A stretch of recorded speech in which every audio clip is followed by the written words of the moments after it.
Okay, what the actual heck is happening with this ban list? First of all, they dropped it during a YCS, which is amazing, but Original Sinful Spoils is officially banned. They are finally dealing with the Snake Eye cards. This is the end of the reign of terror for Snake Eyes officially, because Original was the card that branched into basically every level 1 fire. So no longer are we going to see any Snake Eye Fire King decks, because there's no way to bridge into Ponix using the Snake Eye cards, and same kind of deal with other decks like Rescue Ace, even TGs kind of get hit by this. They finally hit the card that everyone was asking them to hit, which is Original. Now, Pure Snake Eyes is probably still playable somewhat, but without Original, it really hurts the engine. And now that Raizo or Malice are here, which, judging by their dominance in this current tournament already at YCS Anaheim, I'm pretty sure it's going to be like a heavy 2-deck format. Now, the other cards that they banned was Gimmick, Puppet, Nightmare, and Jowgen the Spiritualist, which is also crazy. They took forever to hit these cards. Like, these cards are cards that needed to be hit way back, you know, when Gimmick Puppet was actually a thing. Branded has been falling out of favor now. It's been Power Crap,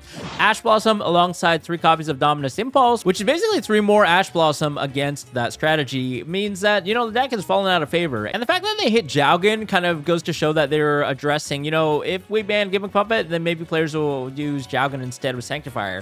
But it's still kind of crazy that this ban list seems like it should have happened like the last format or even 2 formats ago, but now they're finally addressing the cards when they're not nearly as relevant. Limited, we saw Tenpai Dragons actually suffering a huge blow with Chandra and Sangan Kaiman going to 1. The deck is basically dead. I hate to say it. Okay, so they're kind of following the OCG with this limit where Tenpai Dragon Chandra was hit to 1, but they still had 3 Sangan Kaiman. So the deck was still really good in the OCG. It was still topping a lot of events. As long as you have access to 1 Chandra off the 3 Kaiman, you're probably playing with a bunch of hand traps. But now hitting both cards to 1 is crazy because I think it completely kills the deck. There's no way to recover. Not only that, but the fact that they just reprinted the cards like Trident Dragon, this was actually a budget deck. There was a way to actually make a playable, competitive Tenpai deck for about $100 USD, but now with these cards limited, there are no budget options. They really nipped this deck in the butt immediately. It hasn't been around for like 6 months? Not even a year, but now the deck is officially dead, which is ironic. If the deck won, it would have been a lot funnier because they just literally axed the deck. Other cards, Phantom of Yugioh is 1. Okay, we're following the OCG here. This is a great hit because Phantom of the Yugioh not being once per turn is one of the ways that the deck was able to combo. You know,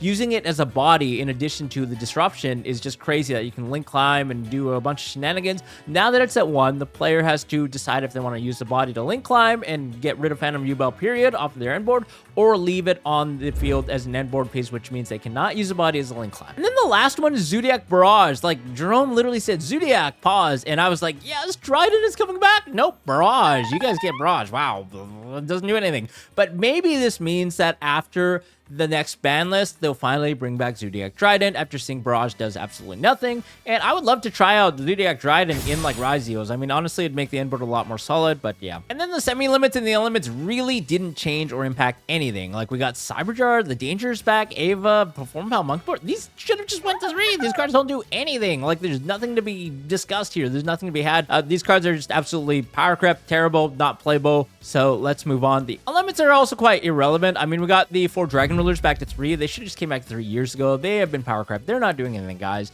They're just, you know, out there for fun. We got full power Dragon Rulers, not going to do a thing. Same kind of deal with the Rescue Ace Airlifter as well as the Lunalite Tiger. These cards are already power crap, don't do anything. Thunder Dragon Colossus, it does not matter if this card really is at 1 or 3. Personally, I think, like, you know, it's if you get 1 on the end board, it's already devastating enough, and nowadays there's so many options to deal with it, it doesn't really matter anymore. Thunder Dragon players can rejoice. You guys get your Colossus back. It apparently was just not doing anything, doesn't matter. Spirit of Yubel, the trade-off here, they give us back opening the Spirit Gates back to 3, which actually boosts the deck up quite a bit. This card is really, really handy, being an extender slash a mini starter as well, so I still think the deck, Yubel as a deck, is still playable. And then last but not least, Dino Wrestler Pankratops. I'm really fond of this one because I think this is a great going second card in the right format, and I think going second in Yu-Gi-Oh! Needs to be a little bit stronger because going first is just crazy, right? So I'm glad they're printing the Fulo, Small Charmies, as well as Dino Wrestler Pankratops, Board Breakers back to 3. Now, they did not hit any of the cards that people expected them to hit. Cards like Castira, nope, they're still roaming around. We have 3 Fenrir, 3 Unicorns still in the format, and these cards are picking up more and more in popularity. Players are splashing it into Fiendsmith strategies, but also decks like Malice, where you can actually use Unicorn as additional body to extend and then Link Climb when you get hand trapped on your normal summon. I mean, what else? There's still some Floodgates out there, Anti-Spell Fragment, Skill Drain. They're just not going to hit these cards apparently, so I guess we're just going to have them in the game for the foreseeable future.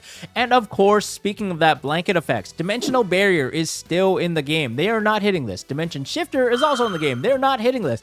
This just goes to show that they are just not going to hit these cards. Triple Tactus Thrust, Triple Tactus Talent. These cards should probably be hit in some capacity as well, but nope, they are not hitting these cards. So it seems like Konami just likes to have the blanket-esque effects for players that are going second. Personally, I would love to see Dimensional Barrier gone, but that, of course, would give Raizio a huge boost. So I'm surprised they also didn't hit Bonfire, which would indirectly address Raizio's situation, but now apparently it's going to be a 2-deck format. Moving forward, what does this mean? Well, I think Raizios and Malice are here to stay. These decks are going to be absolutely insanely good, even better than they currently are, because this ban list is just hitting the other decks that were kind of in their path, you know, like the other tier 1.5, tier 2 decks. 10 by Dragons are officially gone, so you do not have to deal with that anymore. Anyways, what do you guys think of the ban list? It was a little shocking, a little underwhelming. I'm glad that they kind of didn't announce it and it was a surprise. It was a nice surprise, but I would have liked to see some more heavier hits. But of course, you know, you can't pick them all. Curious to hear your guys' thoughts. Let me know in the comments below. Thanks a lot. See you guys next one. Bye-bye.